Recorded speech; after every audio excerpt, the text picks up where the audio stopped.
India Sri Lanka ഏകദിന പരമ്പരയിലെ ആദ്യ മത്സരം സമനിലയിൽ കലാശിച്ചു. ടോസ് നേടിയ ശ്രീലങ്ക ബാറ്റിംഗ് തിരഞ്ഞെടുക്കുകയായിരുന്നു. നിശ്ചിത 50 ഓവറിൽ 8 വിക്കറ്റ് നഷ്ടത്തിൽ 230 റൺസാണ് ശ്രീലങ്ക സ്കോർ ചെയ്തത്.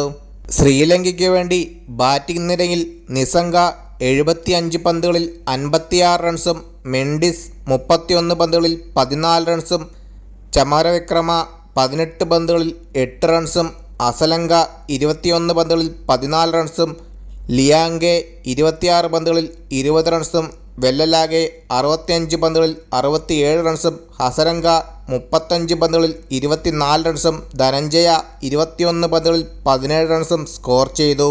ഇന്ത്യക്ക് വേണ്ടി ബോളിംഗിൽ അർഷദീപ് സിംഗും അക്സർ പട്ടേലും 2 വിക്കറ്റുകൾ വീതവും, മുഹമ്മദ് സിറാജും ശിവൻ ദുബെയും കുൽദീപ് യാദവും വാഷിംഗ്ടൺ സുന്ദറും ഓരോ വിക്കറ്റുകളും സ്വന്തമാക്കി.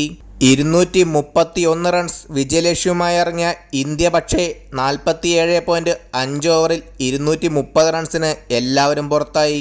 ഇന്ത്യക്ക് വേണ്ടി രോഹിത് ശർമ്മ 47 പന്തുകളിൽ 58 റൺസും, ശുഭ്മാൻ ഗിൽ 35 പന്തുകളിൽ 16 റൺസും, വിരാട് കോഹ്ലി 32 പന്തുകളിൽ 24 റൺസും, ശ്രേയസ് അയ്യർ 23 പന്തുകളിൽ 23 റൺസും, KL രാഹുൽ 43 പന്തുകളിൽ 31 റൺസും, അക്സർ പട്ടേൽ 57 പന്തുകളിൽ 33 റൺസും, ശിവൻ ദുബെ 24 പന്തുകളിൽ 25 റൺസും സ്കോർ ചെയ്തു. ശ്രീലങ്കൻ ബോളിംഗിൽ ഹസരംഗയും അസലങ്കയും 3 വിക്കറ്റുകൾ വീതവും, വെല്ലലാകെ 2 വിക്കറ്റും, ധനഞ്ജയും ഫെർണാണ്ടയും ഓരോ വിക്കറ്റ് സ്വന്തമാക്കി.